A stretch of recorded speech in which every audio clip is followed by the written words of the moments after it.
नमस्कार, मैं हूं नेहा बेनीवाल और आप देख रहे हैं हलचल इंडिया। बेबाक खबर तेज असर।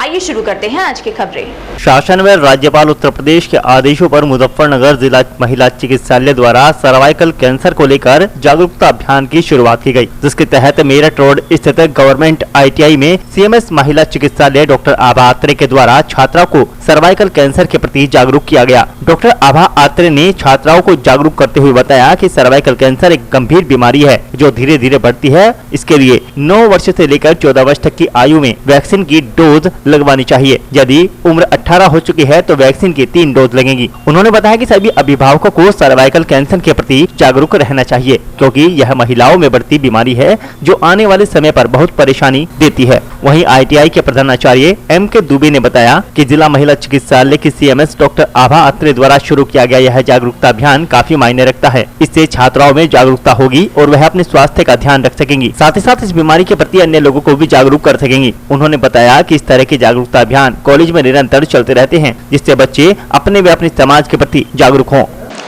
आज हमारे यहाँ एक आउटरीच प्रोग्राम भी होता है और वैसे भी अभी राज्यपाल महोदया भी आई थी जैसे कि, तो हमने टॉपिक तो उसमें लिया है सर्वाइकल कैंसर से अवेयर कराने का, क्योंकि इसकी अभी कोई जागरूकता बाहर नहीं है।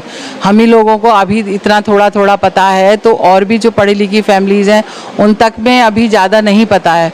तो जबकि इसकी से बहुत ज़्यादा डेथ है हमारे इंडिया में, पूरे भारत की लगभग पूरे वर्ल्ड की कम से कम 25% हमारे भारत से हैं अकेले, और अवेयरनेस है नहीं, पता नहीं है, आंकड़े अभी बाहर नहीं हैं।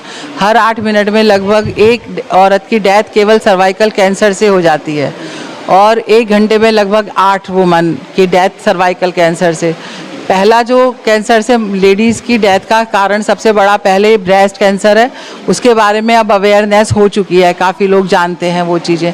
लेकिन दूसरा सबसे बड़ा कारण सर्वाइकल कैंसर है, जिसके बारे में अभी नहीं जानते हैं। और जबकि इसका बचाव के लिए वैक्सीन आ गई हैं, जो कि 9 से 14 साल की एज में 2 डोज लगती हैं, और 15 से ऊपर अगर हो गई है बच्ची तो 18 साल की एज तक फिर वो 3 डोज हैं उसकी। और उसी के अगर वो एज निकल जाती है तो फिर हम वो बचाव नहीं कर सकते हैं। तो अब वैक्सीन तो तब कोई लगवाएगा या जब किसी को ये अवेयरनेस होगी। तो हम इसीलिए गर्ल्स को यही उसके जागरूक करने के लिए आए थे कि हाँ, उन्हें हम ये बता सकें, अगर उनकी भी एज मान लो ज़्यादा है तो उनके आसपास या उनकी बहनें होंगी, घर में होंगी, फैमिली में होंगी, तो वो उनको अवेयर कर सकें और समय से ये वाला टीका लगवा के जान बचाई जा सके, इस दर को कम किया जा सके। बहुत क्या सिम्टम्स होते हैं इसके, किससे शुरू होता है? ये इसके सिम्टम्स वैसे तो इतने कॉमन या ऐसे नहीं है, पर इसकी स्क्रीनिंग से अगर हम समय समय पे कराते रहें तो पता चलता रहता है। कुछ अर्ली सिम्टम्स ऐसे ही हैं कि अगर मान लो किसी को वेजाइनल डिस्चार्ज होते हैं, तो यदि वो ब्लड मिक्स आ रहा है या फिर उसमें कोई स्मेल आ रही है या वो डर्टी डिस्चार्ज है, तो लेडी को ज़रूर आके अपना चेक करा लेना चाहिए।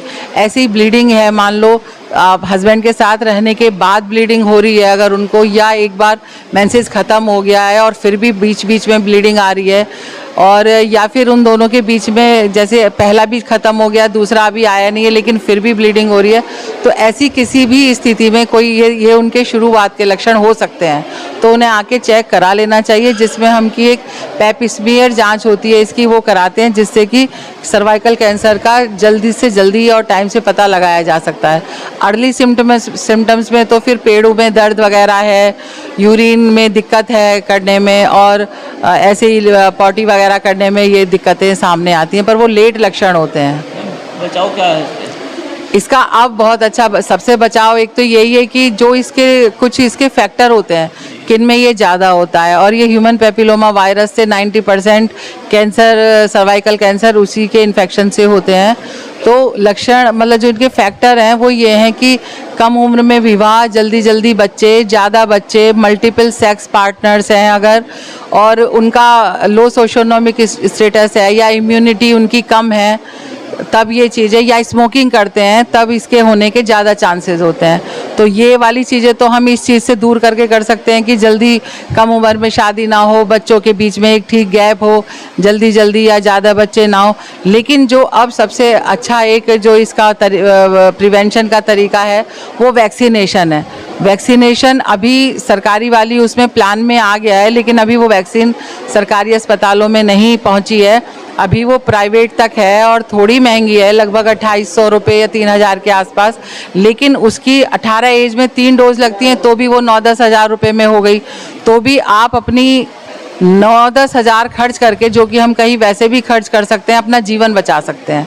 तो सबसे आसान और अच्छा तरीका ये है, बाकी और प्रिकॉशंस हैं। कब वैक्सीन लेनी चाहिए? ये वैक्सीन 9 से 14 साल की उम्र में 2 डोज लगती हैं इसकी। जैसे एक आज लगी तो दूसरी उसके 6 महीने बाद। और अगर वो 18 साल की हैं तो गर्ल्स अगर 18 की हो गई है तो उसकी आज लगेगी पहले, फिर दूसरी 1 या 2 महीने के अंतर पे, और उसके बाद 6 महीने के अंतर पे 3 डोज लगेंगी। किस तरह छात्रों को जागरूक किया आपने? आज उन्हें यही सारी चीज़ें बताई कि क्या इसके लक्षण हैं, कैसे ये है, कैसे बचा जा सकता है, कब वैक्सीन लगती हैं, यही सब बताया। आज हमारे यहाँ जो है मिशन शक्ति के अंतर्गत जो है महिलाओं को जो मेडिकल इश्यूज़ पे सर्वाइकल कैंसर के बारे में जागरूक करने के लिए जो है एक प्रोग्राम किया जा रहा है, जिसमें कि CMS मैडम जो हैं वो आज आई हुई हैं और बच्चों को बताया है उन्होंने कि सर्वाइकल कैंसर से किस प्रकार से बचाव किया जा सकता है और क्या क्या उसके लिए पहले वैक्सीनेशंस वगैरह और जो उपलब्ध हैं उससे आप जो है उनका लाभ लेकर और आगे जीवन में सर्वाइकल कैंसर से आपको बचाया जा सकता है।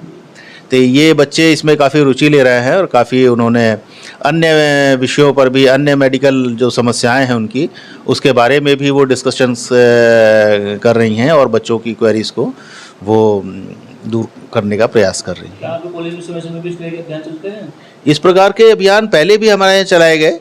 पिछले साल जब मिशन शक्ति अभियान थे तब भी जो पहले CMS थी अमृत रानी जी, वो आई थी और उन्होंने बच्चों को काफ़ी जो है गाइड किया था और बच्चों ने उसका लाभ उठाया, जिससे कि बच्चे जो है अपनी हेल्थ संबंधी समस्याओं का निराकरण ना हो तो एक गाइडेंस उनको मिल जाता है, जिससे कि आगे वो अपने स्वास्थ्य का ध्यान रखती हैं।